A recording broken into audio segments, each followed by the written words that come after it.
Hello, everyone. My name is Hira Dangol. I'm part of this LISA. Today, I'm very excited to have two phenomenal tech founders to whom I'm also a good friend of them. So we will be spending next 30 to 35 minutes of the time to hacking out some of the inside stories from our founders in terms of talking about the insights around the acquisition. And then we'll take another 10, 15 minutes a Q&A question through the Q&A chat within the Zoom. And behind the scene, Edward will be helping me to get those questions out. So I'm joined today by Mohamed El-Geish, co-founder at Voicea, which was acquired by Cisco, and then Anand Sampat, CEO and co-founder at Datmo, acquired by One Concern. So I'm super excited today to welcome both of you here with me.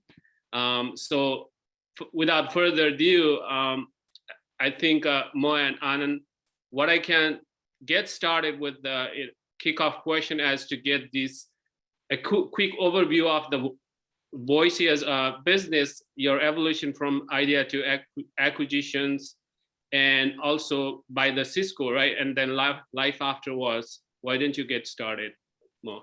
Sounds good. Yeah. I'd like to go quickly through the evolution of like what we started with and what we ended with and how many times we've changed. So to give any idea of like grit and how important it is to be flexible in your thinking and that cognitive plasticity and understanding the market and reacting to it. So we started with some ideas with the principle of how deep learning is changing the way we do all these like tasks, including NLP and so on. And I'm saying NLP specifically because the first idea we had nothing to do with speech in a way. It was actually called WorkFit. And funny enough, every time we talk about that with others, they think of like, a gym for work, but it's not. It was actually a fitness app for your work routine.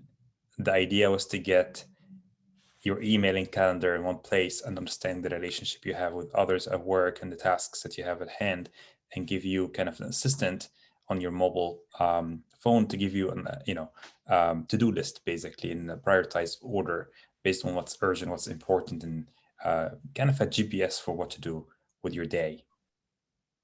We noticed that this is not a very defensible approach. There are a lot of big players who can just in a few months crush that idea or come up with a competitor product.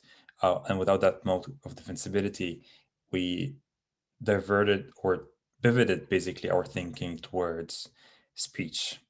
It was still nascent. Right now, we're actually joined by one of our competitors as an AI assistant to this meeting. So you can see now how early adopters and beyond that are getting used to having this AI join the meeting and take notes and whatnot. So I find it ironic actually that we have one of these while I'm talking about it. But anyway, so we thought of speech specifically because it's this unstructured data treasure trove that is locked down. It's lost after the fact. So after the meeting, you maybe take away a few things if you're lucky and disciplined, and you captured the right action items and follow-ups and notes. You might have a pen and paper, you might have your laptop during the meeting to capture these things, and you may or may not disseminate this information, and you may or may not have them in a kind of a system of record for later on to follow up and having a continuous agenda. And we realized that this is the time, like there's a very good opportunity. I like to, use the analogy of surfing, that you're observing the waves and you're looking at like which wave to ride and which one you want to bet on. And that was one of the bets we made, that speech recognition technology has been advancing. That was the time when deep learning, took every perceptual task by the horns, and basically the changes in the way we did machine learning around the time 2016 give us evidence and validation that this is the time. This is the timing of the market is very important. Timing of the technology as well. The efficacy of the technology you're using is very important. And we started building these prototypes where we are joining meetings, taking notes, and doing some sort of keyword spotting, keyword detection, where you can say, okay, Eva, and it will chime, it will tell you like, basically whatever you're saying after that is being transcribed. And then we will push that into a system of record. So you can get that in a CRM, you can get this in OneNote, you can get this in Evernote. We had like 30 or more integrations. More excitingly, I would say, you could also execute commands on the fly. You can say, okay, Eva, schedule a meeting with Hira on Tuesday at 3 p.m. It just happens and you get the invite and you're set. You don't have to do the action after the fact. And we ended up having some reactions to that, I would say minimalistic or MVP offer, which changed our mindset about like how the customer sees value. And our initial hypothesis got updated by that feedback, which is we need to see the full meeting transcript, not just search, not just insights, not just the minutes. We want to see the whole thing. And we worked on that. It was a huge effort to do that, including a ton of infrastructure improvements and accuracy improvements and so on, because it's actually easier to do search than transcribe the entire thing. So I would stop here because there's much I can say, but I want to give Anand some airtime and then we can go back to the story. But the moral of the story is timing is important. You can start with an idea, but since you have a good team that can execute very well and understand the market, you can change multiple times, whether it's a big pivot or a smaller pivot. Have that mindset, the growth mindset that you can change and have the flexibility, the plasticity of reacting in real time and getting to the value that the customer wants. Thank you, Mo. I really appreciate that. I'm also one of the former user of the Eva. Phenomenal user experience, by the way. So back to Anand, why don't you give us similar short glimpse of your story to our audience? Sure. So Datmo at the time, at the end, or when we went through the acquisition, was a tool for data scientists to become more productive. So help them take their algorithms and put it into a production software system. But like Mo, we went through many iterations. And so I'll just give you a brief glimpse of that. We started thinking that, we started in around 2016, which was obviously sort of the big hype of machine learning, of computer vision, NLP, and there was also speech, although we didn't work a lot on that. We worked mostly off of NLP and used standard speech algorithms to extract the stuff we needed. And we started, honestly, by thinking that we could help media companies, extract information from their text and their media assets. And we tried that. We iterated a few times. We actually built a product around that. We also built a product around taking real-time data from Twitter feeds, both visual as well as audio data, and creating a search algorithm off of that to quickly allow these media companies to access information. There's a number of companies that do that now, Data Miner and others. So we kind of went through a lot of iterations, and what we eventually found was, we were trying to sell a very technical product to a lot of different people who were not very technical. And the challenge we were facing is, we just couldn't crack the nut on the product market fit there. So what we ended up saying was, look, we built a lot of infrastructure for data scientists for us to, we had trained a number of computer vision algorithms, a number of NLP algorithms, and we said the infrastructure we built to scale this out, to actually ingest all of that Twitter data, all of that real-time data, was unique. Nobody else had done that. So then we said, if that's what we can do, then why not provide this to other data scientists? So that's when we started talking to other data scientists, machine learning engineers, and other people in the space who were doing the same stuff. And then that's who we ended up selling to. We didn't get very far until the acquisition, which I don't know if we want to go through that right now. I know there'll be other questions around this. So, but yeah, we ended up doing that, and that's what our business model was, which was to sell these tools to the technical teams that were creating the algorithms. That's a Great story. Thank you, Anand. So Mo, I want to come back to you. Did you have a specific exit idea in mind when you were co-founding Voicea, or did it evolve around what was the evolution process look like? Any surprises or some sort of like particular learnings?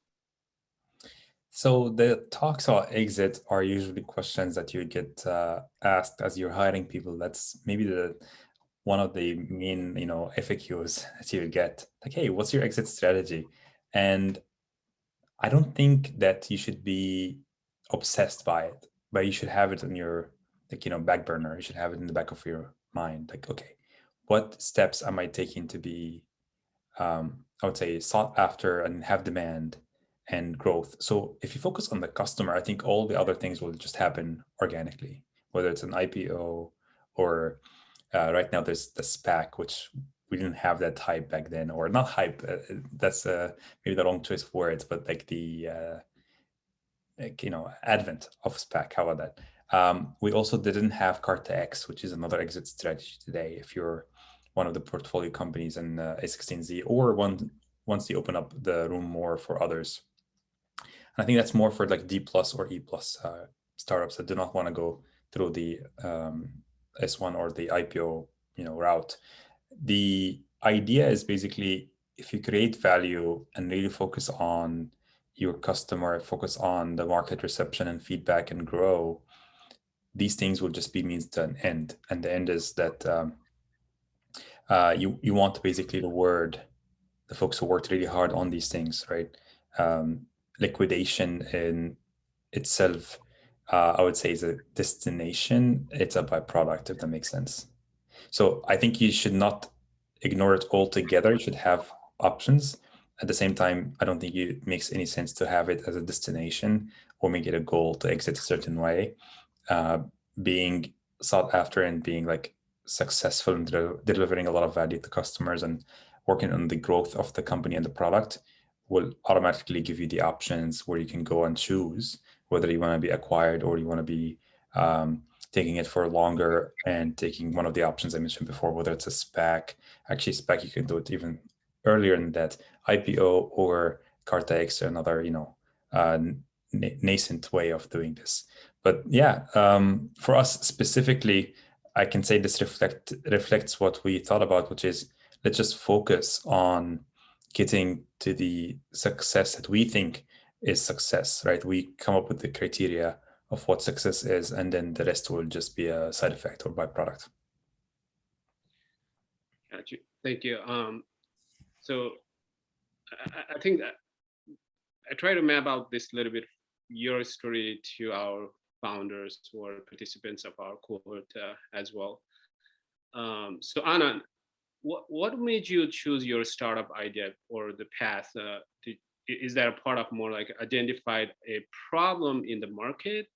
What other parts of the background affected deciding to do a startups? And I also have a follow-up question around how did you meet your co-founder or create the initial team? What were the dynamics in terms of like top 3 things you would definitely repeat or not repeat in your ventures? Yep. Yeah, I think that's a really good question. In terms of what, how we came to the problem, we came to the problem probably not in the best way initially, to be very honest. Eventually we came to a problem that we had faced, like the one of software infrastructure for data scientists that we had validated, where we had talked to a number of people we knew. And that was great. We did not start that way though. We started by saying, hey, we have really cool technology, and this would be really, really useful for people if we could make it. Because our initial pitch was simple. It was said, hey, AI is all in the labs. We were in grad school at the time. We had done all this cool research work, and we said, why is it only here? Why is it not in production, right? Why are people not using this? It could be valuable in so many different ways. And so we said, why don't we take the technology and commercialize it with no prospect of what's the use case, what's the user, and so that's the iteration we went through, right? So we went through a number of iterations to identify that. And you asked, what would you not repeat? I would not repeat that again, right? I would not go into something saying, hey, here's a technology and let's try to find a market for it. I think what we ended up doing, which eventually we figured out, but that probably is better if you just know that up front, that start with the customer, start with the problem they have.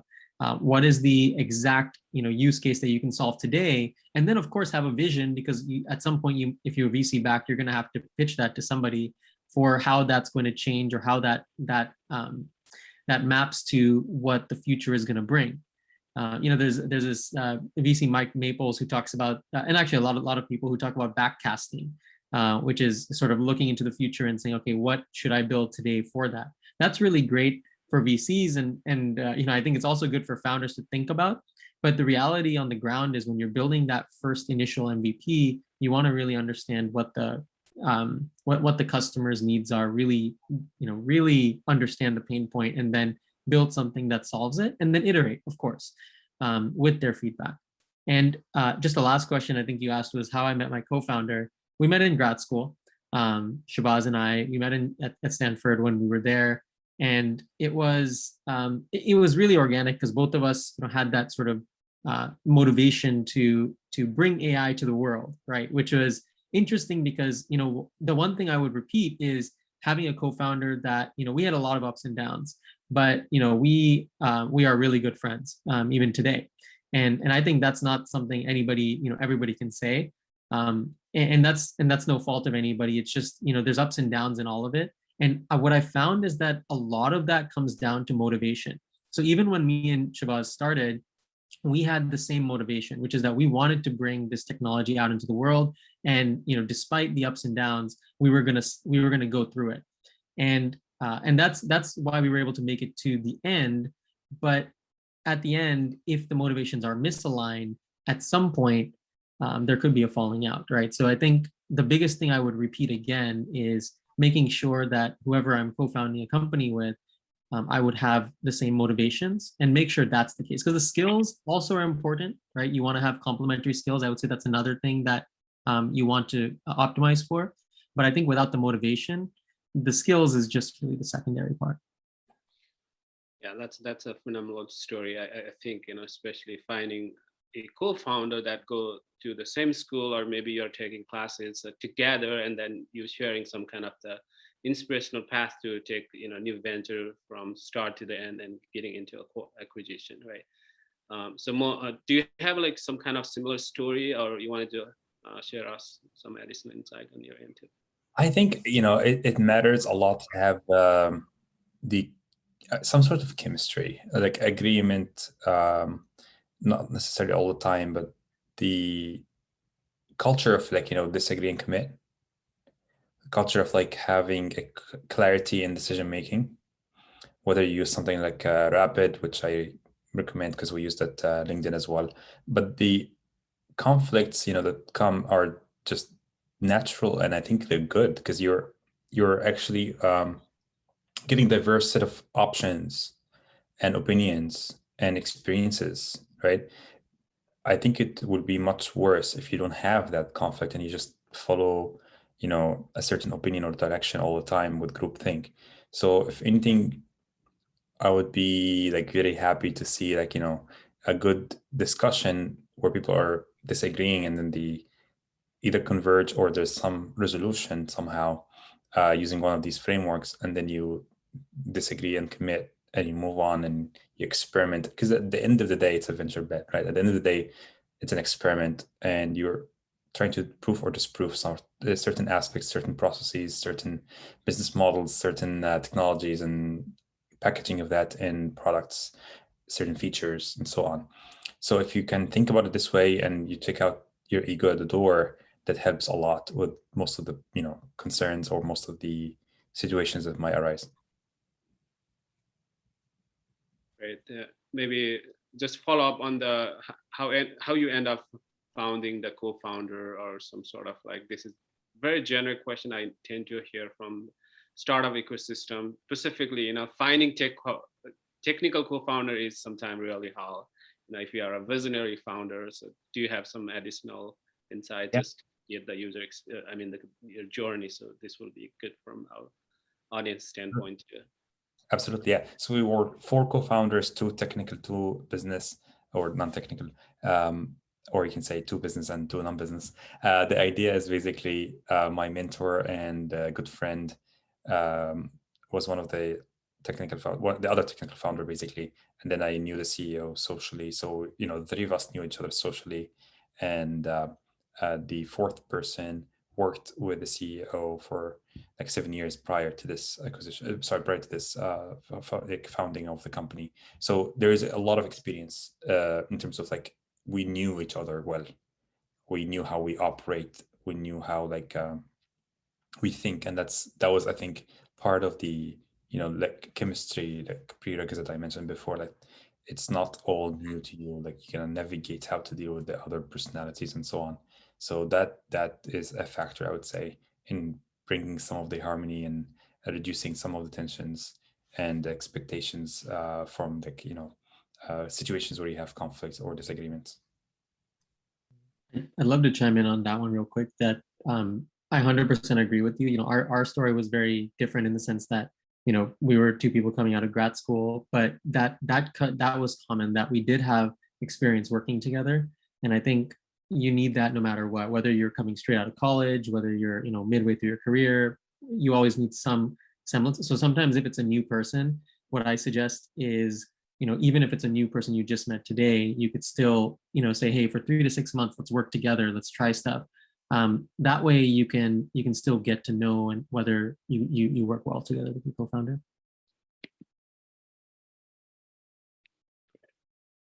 So we talked about your inspirational story and getting a little bit dissecting into the early stage of your venture journey.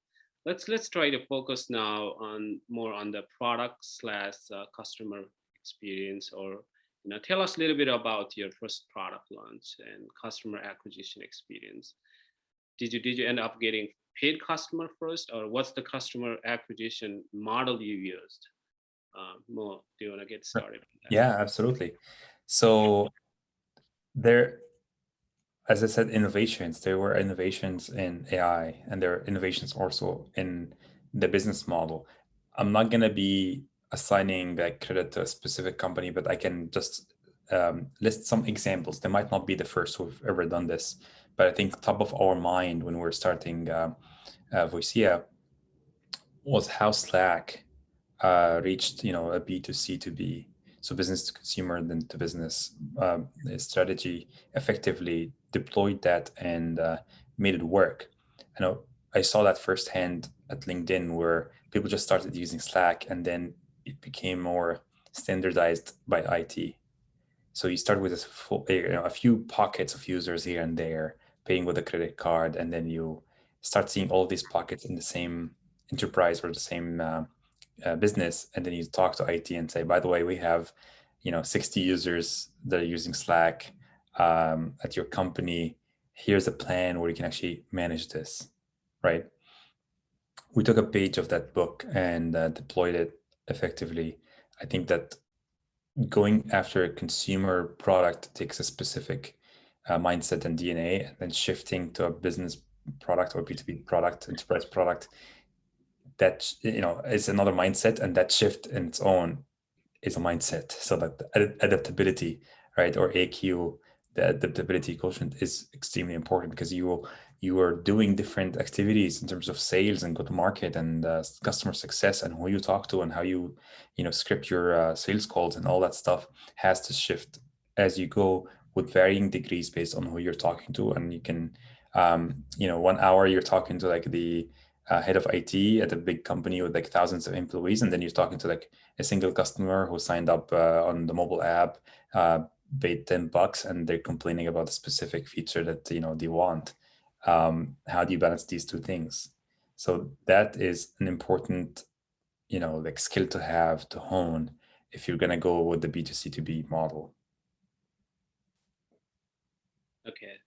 And so, Anand, is that the same experience on your end, getting first paid customer versus how does this played out on your end?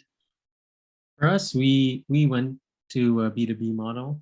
So we just went directly, we were aiming to do enterprise sales. And from our side, I think we did some things wrong in that space. But one thing that I think we did at least correct was working with the enterprise very closely initially, right? So ultimately, it was a SaaS fee that they would pay, so monthly fee. But the initial engagement was very much consulting, right? Very much helping them understand what they're doing, helping them understand how to use it, helping them do something that they need to do internally in order to make this happen. Because otherwise we wouldn't get customers that were particularly happy with our product. And so that was kind of our model. And we implemented it a few times over with enterprise customers, and then we were approached for acquisition. So that was kind of how we move forward. Just to follow up on that, Anand, Hmm. is that the timeline where you end up raising the first capital, or what that check size or maybe like the type of the investor look like on that phase? Did you end up getting angel investor first, or you directly went into the VCs getting the first check? So we went VC route first. Again, I am not sure that was the best model. We went to the VC route before we had traction with customers, which is definitely not the way I would do it again. That said, having VCs did help us to raise more money. So we raised two different seed rounds. Ultimately, we raised around 1.2 million. And what we ended up finding was, with a VC, you have a lot more. There's just a lot more, expected of you. I think with angel investors and with smaller funds, it is a little bit easier to have some autonomy, which I think, especially in the early stage of a company, when you're iterating a lot with customers, is much easier to deal with. Because if you think about it, there's a sort of there's a lot of ups and downs, right? So the real thing that you want to focus on is you don't want to focus on. I mean, you want to focus a little bit on competitors and other things, but mostly customer, right? Focus on the customer, focus on what they need. And then if you have somebody, a VC that is, sort of asking you questions and all of that, that can hinder you a bit. So yeah, that was our journey. And then I would definitely do it differently, though. I would say with traction, then raise money. That's probably better. Okay, so on the Voicea side, Mo, how's your journey look like when closing the first round? So the first round was a big seed. I think it was 5.5. I actually went back to Crunchbase to check my memory. We raised 5.5 in February 2017, and that gave us a solid runway. We had strategic, of course you got like some institutional investors. We had GV, we had Battery Ventures, and so on. We had GGV, institutional, and Battery, and others. The strategic companies we had investing in us, we had Microsoft, Salesforce, Google, GV, and I don't want to forget, of course, Cisco, obviously, and Workday. So these are the names I would recall off the top of my head. On the seed round, after closing the round, we noticed that I think, when you raise 5.5, it was higher than the median, I would say, at the time. It's not as shocking anymore. So there's definitely a trend of getting a bigger first round. I don't think it should be called seed anymore. Let's just call it the first round, right? Sometimes they call it mango seed. Here you go. Love it. So that's what I would say. Like, that gave us the runway, gave us the ability to go and deploy these funds into hiring, into getting the product in the hands of our customers, and I would say experiment a little bit with new ideas that we were innovating, And then we hit the time or the stage where we now super focused on getting our house in order and fixing like, certain things where we're not as focused on in terms of like unit economics and just the cost minimization or cost optimization for sure. So in the beginning, you always have this kind of, trade-off between how much you're spending and how much you're getting back and how much you're focusing on cost optimization. No, I'm not trying to like, say like, oh yeah, we're like, not tracking, we're tracking every single penny, but we made conscious trade-offs, for example, with like, infrastructure, deployment of machines, how we can experiment with certain things to get models built, and data acquisition, which is really expensive for AI, labeling and so on. So in the beginning, you do a lot of investments. They're not CapEx, although technically I would say data is an asset. So you can consider it CapEx, even though it's, not machines or servers and so on. And then that declines a little bit, it stabilizes a little bit. And now you get like this nice economies of scale afterwards, because you've invested in the core, I would say, assets that you'd need to build the company. Yeah, and recently the size of the capital for seed round Series A have been changed dramatically, right? So this could be potentially because now we have influx of various types of the funds, nano micro funds, strategic funds, right? Traditional VC firms, or even now the corporate funds are coming very much onto the traditional the startup ecosystem. That's what I kind of like see around the whole the entrepreneur ecosystem lately. So going back to Anand, what part of this did your investor play in the acquisition? Did they lead, suggest, or support, or any niche shares, or what tips would you suggest for fellow founders in here?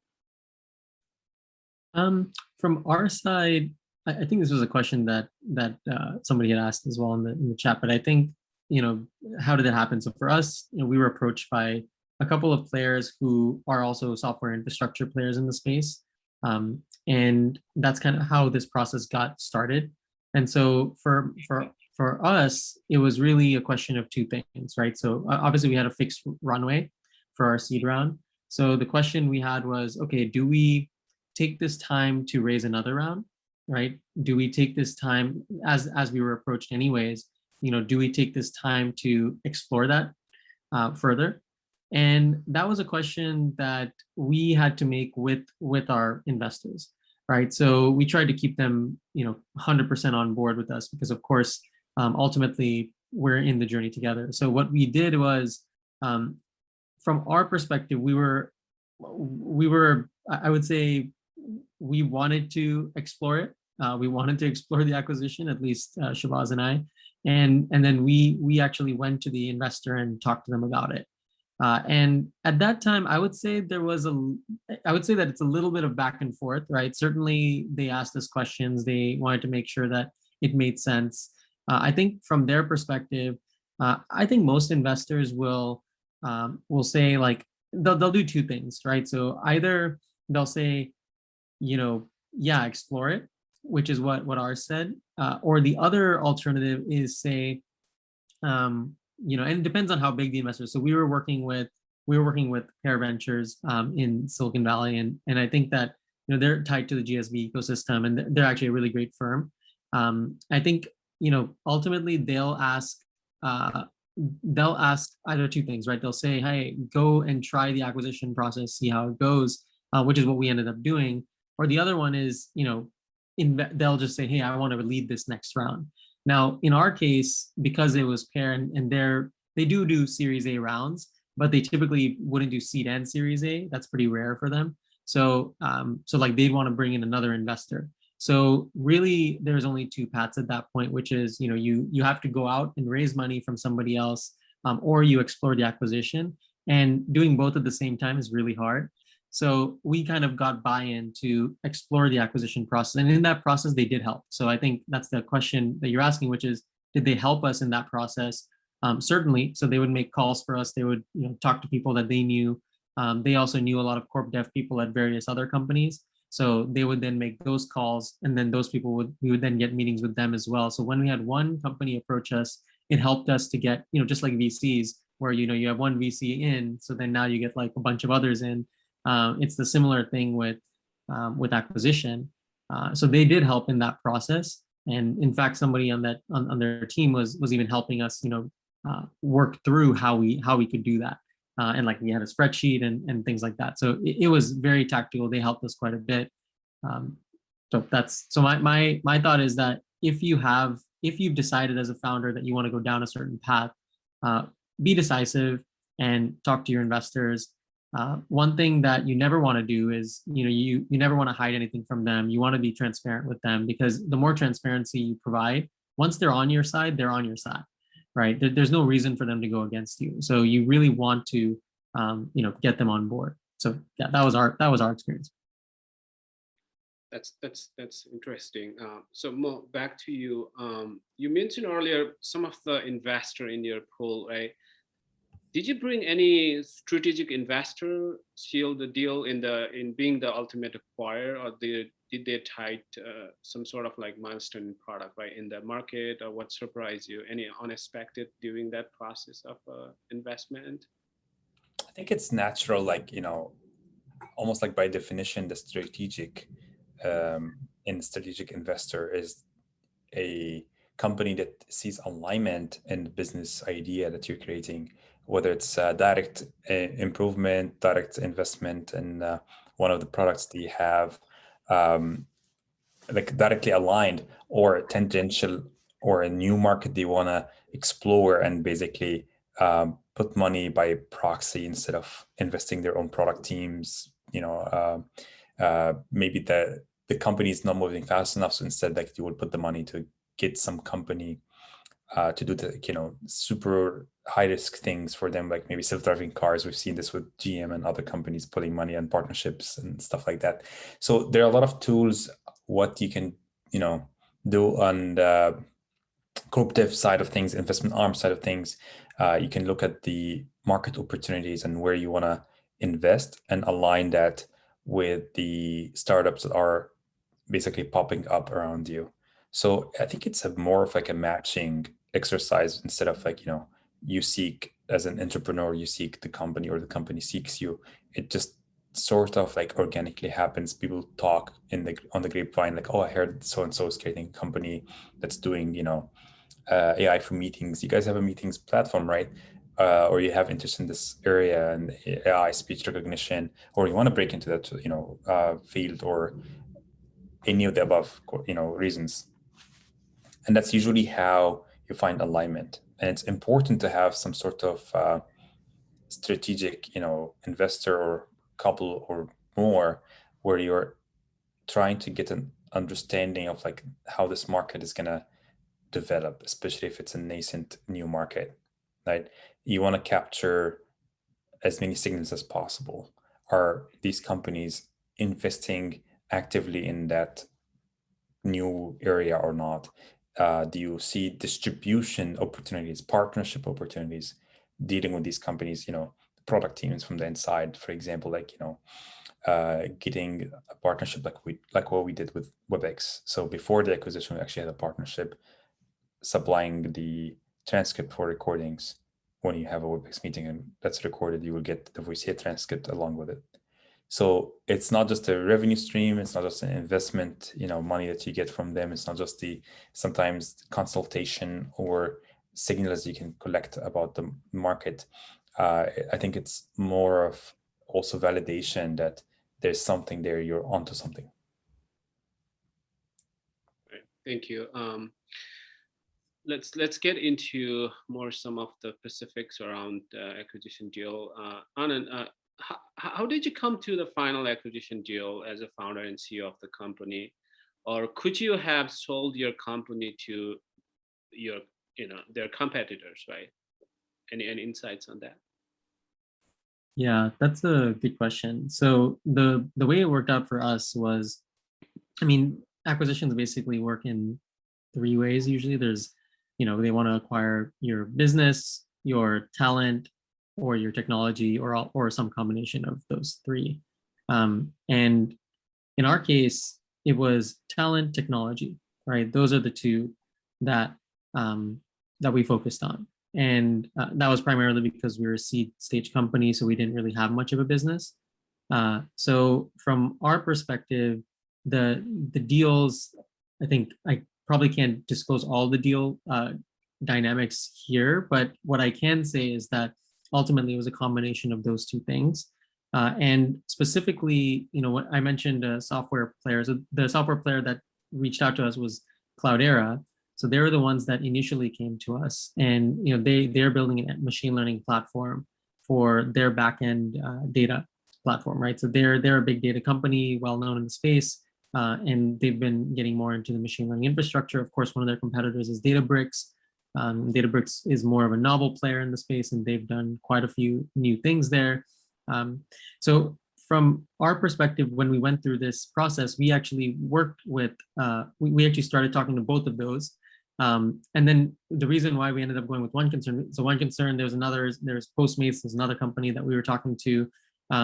So Postmates and OneConcern were less so of a, integrate your technology into what we're doing. Rather, we can use your technology and skills to power what we're doing, right? Whereas Cloudera and Databricks would be more, hey, why don't you interact, or why don't you integrate into our product so that we can resell this to the customer?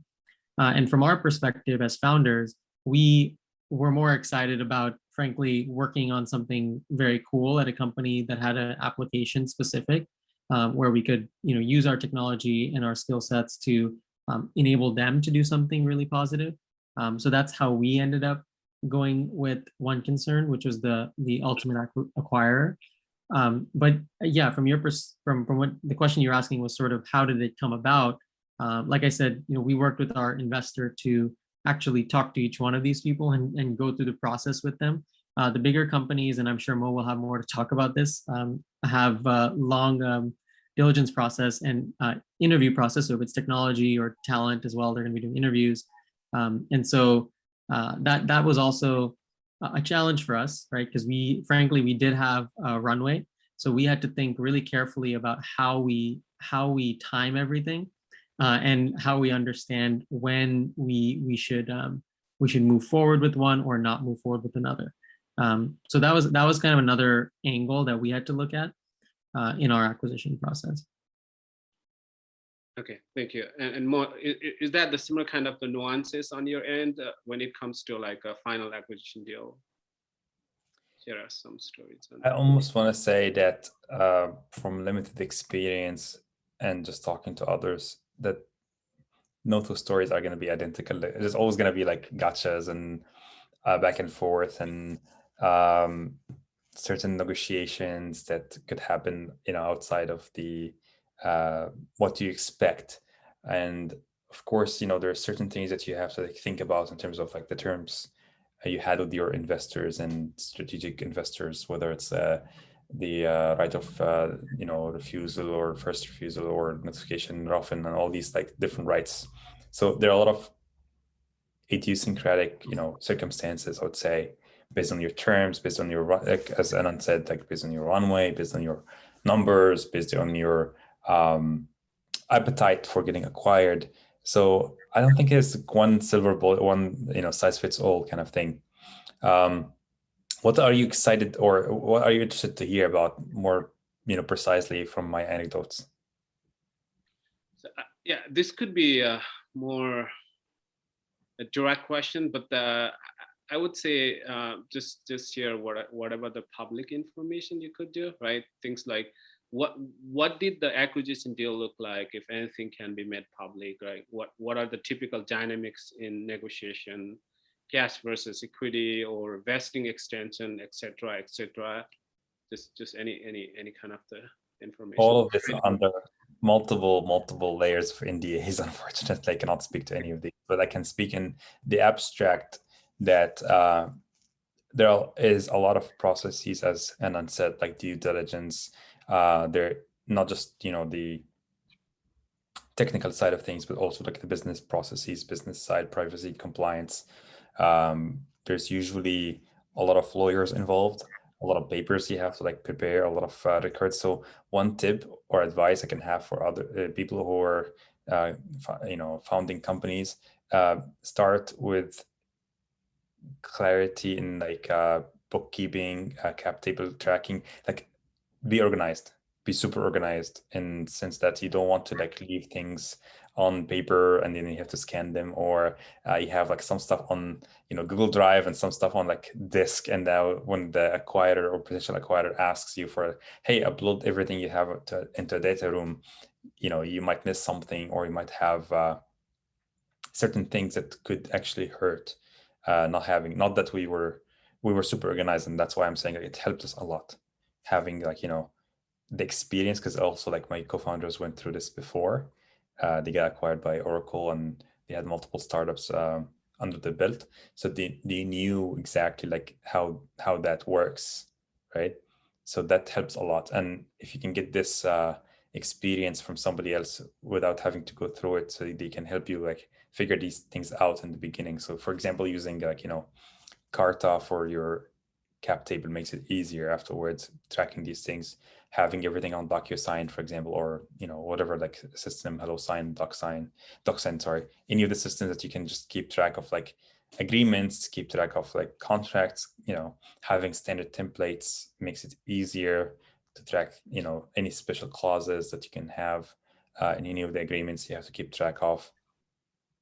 A lot of things that you have to consider before thinking that, yeah, it's like, how hard could it be getting acquired? It is a lot of work. And maybe chief of which is, you don't want this to be destructive if the deal falls through and you're spending so much time and effort on just doing the I would say paper pushing, for the lack of a better word, but a lot of like paperwork, let's call it that. You don't want this to distract you from the mission. You don't want this to distract you from like focusing on the product and continuing as if nothing is happening. So you have this like kind of split personality. In one side of your personality, you're like the duck battling underwater so frantically, but from outside or above the water you see like nothing. It's just calm and cool and collected.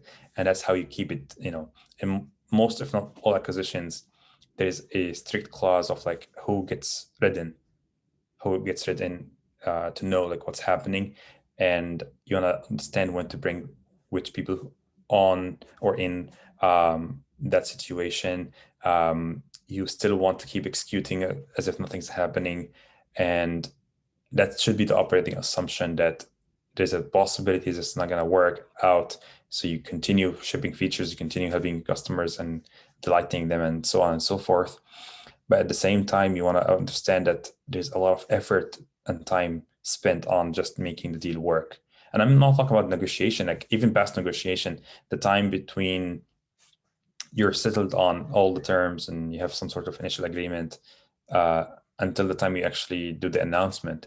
There's a lot of work, a ton of paperwork to be done. And this could be a lot of pressure on the team when you're collecting data and collecting documents and going through the source code and. So keeping that balance is very important. Thank you. I truly appreciate for this delightful information. I'm sure this is pretty good as a sourcing data for our founders who are participating as a code in this program. And so on the audience side, I'll be taking your questions in the next couple of minutes. I want to have one last question to Anand. What is life like after an exit? Are you locked into the acquirer for a while, or have investor friends or teammates or even yourself consider doing another startup? So the answer is yes to everything. So I think in terms of life after exit, yeah, from our perspective, at least 2 years. That was sort of one of the things that we were locked into. So that's one. I think outside of that, it's a little bit more difficult sometimes because there's less autonomy. So if you're used to, and depending on how you work or how you think, if you're used to a lot of autonomy, of course, being at an acquirer, you won't have as much autonomy. That's just natural. And then if you're at a really, so we're at a pretty small company, which is nice. I'm sure Mo has his own experiences at larger companies, and so the life after is probably easier in the sense that it's not as much stress because you're not the end all be all of everything.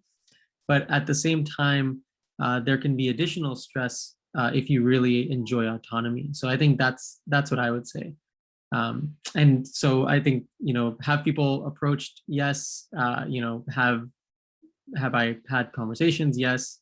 I think that it really depends on the personality of whether you want to do it again, because it is a really crazy journey, lots of ups and downs. But at least personally, I feel like I like to do it. Maybe I'm a masochist, but I really enjoy it. It's really fun to really just be in there with the customer and get them to love your product. It's just a really fun experience.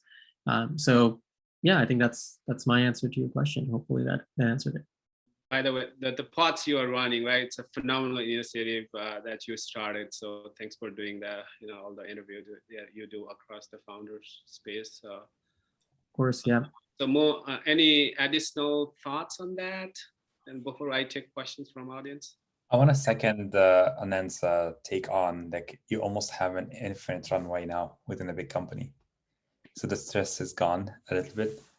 You still have the stress of like achieving what you're set to achieve and having, growth and success in the product, but it's not survival mode anymore. That's just the biggest, difference, I would say. And with bigger companies come, there are a lot of different things that will happen. For example, like you need to figure out like all the different markets you're operating in. There's a lot of, more considerations for your operations and your planning and your go-to-market machinery and so on and so forth. So it's a different beast for sure. All right, thank you. So let's get into some of the questions I have here. One question I have around acquisition, and this can be answered by either of you. Were you approached or were you actively seeking to be acquired? It sounds like we answered, but I think additional insight would be great to our audience. No comment from my side. Anand? Yeah, I mean, we were initially approached, and then we kind of went all into it. So I would say it's maybe a little bit of both. Okay. Maybe a comment. I don't think it actually matters a lot. So it's highly contextualized, just to be clear. Again, I will repeat some portions of my earlier answer, which is just focus on the product and just kick ass. Yeah. Whether you get approached or you seek, like some sort of alignment or merger. We acquired a company, by the way. So we did an acquisition from Dubai, a company called WrapUp. We, worked on so we sat on both ends of the table. But the idea is just be successful and, you will see opportunity everywhere you walk. Okay. Yeah, I was looking at the Q&A chat here. One question from our current cohort participants asking around product related question, or there is a question between discovering customer problems and the implementation, there is a space of finding the right solution to be implemented. Could you speak to the process or journey you went through the finding the solution, right? It per se. It's one of the questions I see from the audience. Yeah, I take a stab at it and then want to hear what Anand has to say on this one, because there's no such thing as the X factor. Like you're maybe tapped into something that will give you a fit, but it's never perfect, because I think that's what the question implies. And then maybe pushing back a little bit on anything that has to do with analysis paralysis and thinking so deeply about the perfect magical solution. I really liked what we did, and not just us, a lot of people did, Facebook and whatnot, which is just focus on how you can get to your customers and focus on getting to the magic moment as fast as possible with each customer. Some people call it the aha moment, same thing. The idea is to minimize cost of customer acquisition and finding the right, I would say, target market, and then just go, address that market, talk to them, figure out what the customers want, and then reduce the time to the aha moment, and do this over and over for the same customer, meaning that it's not just one time where they get the aha moment, retain them and make sure that they're seeing value over time. So to answer the direct question though, the first part, which is what do you do before that, right? So there's certain things that you might not have discovered. Before that, we were doing this on paper. We were actually interviewing the target personas that we wanted to, have our target, our SAM, and also our TAM, like just thinking of like, who are we tackling? Whose problems are we solving? And it's basically everybody who has meetings, and that's almost everybody these days who is working remotely or not remotely, like at work, where you have a lot of meetings using any of the systems, any of the conference systems that you have, but also anybody who's doing work at an enterprise, because we had a vision beyond meetings. But for the direct product problem that we were working on at that time, the MVP, it was highly focused on the meeting assistant, and you can discover a lot of these problems by just talking to the personas, coming up with these kind of deep perspectives on how to solve the problem, figure out who are the effective people in the domain. I'm not going to name names because I don't like name dropping, but there were a lot of CEOs that our founding team met with, and they really learned a ton. We learned a ton from them, and they taught us a lot about the problem space, because you really get diversity from talking to customers. You get a lot of points of view, especially in the consumer space. When you're targeting consumers, you might be clouded a little bit with your biases of like, how would I use this product? And it's really hard to take yourself out of the equation, almost have out of a body experience, and just put yourself empathically and compassionately in the shoes of the different personas that are using or going to use your product. So it's a lot of analysis, a lot of customer interviews, user research, and then literally going to coffee shops and talking to people and giving them a gift card to get a fancy cup of coffee as a thank you. And you explore and then exploit. So you explore by going through a lot of iterations in the MVP and beyond, and then you exploit by going after the things that worked and replicating them. Yeah, that's the one of the strong innovation paths even Stanford teaches today in our lead program. So I want to end with the last questions. We're on the top of hours, so this question is very generic to both of you, and it's more like catered towards our participants who are actually actively working on their first MVP, whether they are in the pivots more or validating with the customer. What specific one advice you wanted to give it to them? Just one short question to both of you. Anand, you want to start? And sure. I think the one advice I would give is get in front of the customer as fast as possible. Don't wait. Don't think too much to yourself. Just get in front of the customer. Talk to as many people as possible. That's going to help you no matter what field you're in, even if it's one where they're hard to sell to. You're not selling at the beginning. You just want to learn, and so it's always better to be in front of the customer. So that's my one piece of advice.